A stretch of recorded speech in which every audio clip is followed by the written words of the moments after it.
What role did Reaper and Blackwatch play in the downfall of Overwatch? Blackwatch being the secret Black Ops division within Overwatch, but were their goals always in line with that of the rest of the organization? How many criminals ended up joining their ranks, and were they in league with the terrorist organization known as Talon? In the years that followed the Omnic crisis, Overwatch grew quickly. Not only did they become an international peacekeeping force with the full backing of the United Nations, but they also branched out into other areas such as space exploration, science, and medical research. It was the golden age for humanity, and under the leadership of Jack Morrison, Overwatch became a symbol for hope and prosperity across the world. However, Commander Morrison had not always been in charge of Overwatch. Back when the team was first formed during the Omnic crisis, it was his fellow enhanced soldier, Gabriel Reyes, who helmed the group.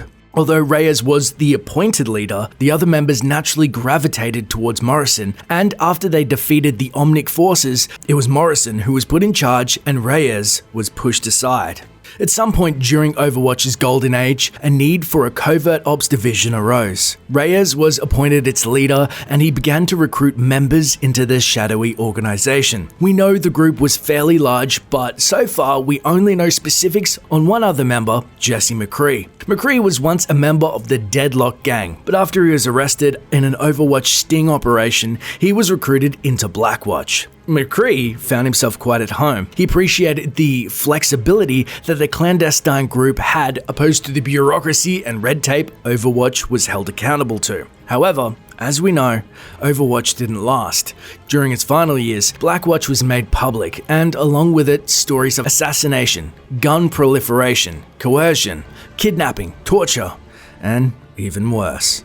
Around this time, McCree noticed a rogue element attempting to use Blackwatch for their personal gain. Wanting no part of these illegal acts, he decided to leave. Morrison tried to hold Overwatch together, but he was facing an internal rebellion led by Reyes, most likely consisting of the other members of Blackwatch. They eventually came to blows at their Swiss headquarters, and at some point their fighting triggered an explosion, reportedly killing both of them. That's the history we know to be true, but it raises a series of questions. The first has got to be, was this always the plan? Reyes was stripped of his leadership after the Omnic crisis. With Blackwatch, he regained some of his previous power, so could his first instinct have been to get revenge on his old friend? Did he plan to bring Overwatch down? There are a number of images of Reyes during the Overwatch Golden Age. They generally all depict him looking sour-faced and closed off from the rest of the group. He clearly harbored some deep resentment that didn't fade with time. Did Reyes use Blackwatch to build an army with which to overthrow Overwatch? With accusations like those raised against Blackwatch, it's a fair assumption to make that many of the members were not nice people. Why recruit a team of criminals if not to commit a crime? If it was his intention to bring Overwatch down,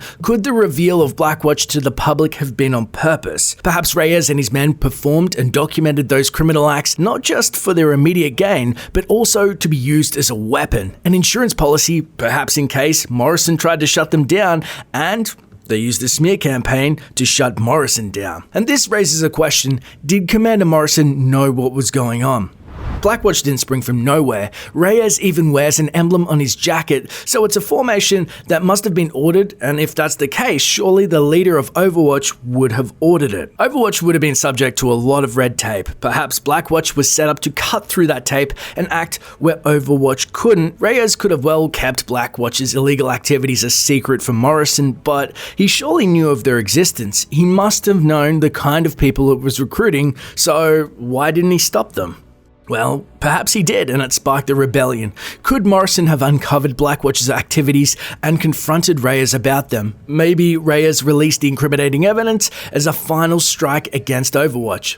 If he wanted to bring Overwatch down, what could have been the long-term goal? Well, maybe it was to establish power for the terrorist organization known as Talon.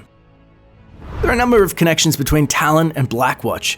During the McCree comic, he encounters some Talon agents. He notices how their tactics are similar to those he used in Blackwatch, and one of the terrorists even recognizes McCree. Reaper, previously known as Reyes, now works alongside Talon, and we noticed some striking similarities between the two organizations' logos. Could Talon and Blackwatch consist of the same people? Was Talon simply an extension or offshoot of Blackwatch, a place for them to migrate to after the fall of Overwatch, or something that they warped from the original group? We dove deeper into the connection between the two groups in our video on Talon, so if you want to know more about them, I recommend checking it out. But for now, what do you think? Was Reyes working against Morrison from the moment he was promoted over him? Could Blackwatch have been the weapon he needed to bring down the organization that had shunned him? And was Talon created by members of Blackwatch? Let me know in the comments below, as I do love reading your theories, and if you guys inspire a video, we'll definitely give you a shout out. As always, this has been Dash for Kurt saying thanks for watching and enjoy the game.